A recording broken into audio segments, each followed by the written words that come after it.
Greetings, car fanatics. Today I'm going to show you how to fix the window switches on the driver's side on a Toyota or Lexus product. So I recently changed out the battery on this car, and now the window switches on the driver's side doesn't work for the windows on the passenger side. So let me show you how to fix this.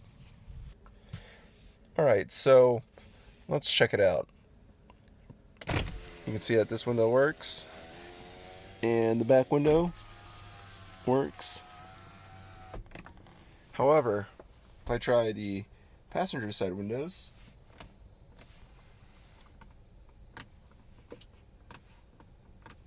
nothing.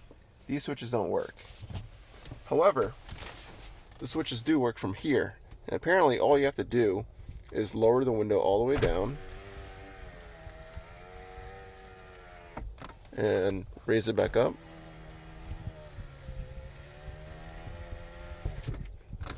And now the window switch here should work. And as you can see, all we had to do is reset the window switch. And let's see if the passenger side works. I don't think so unless I raise and lower that window.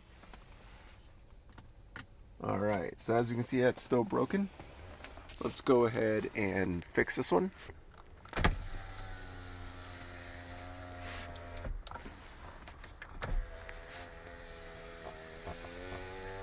And using the driver's side control switch here.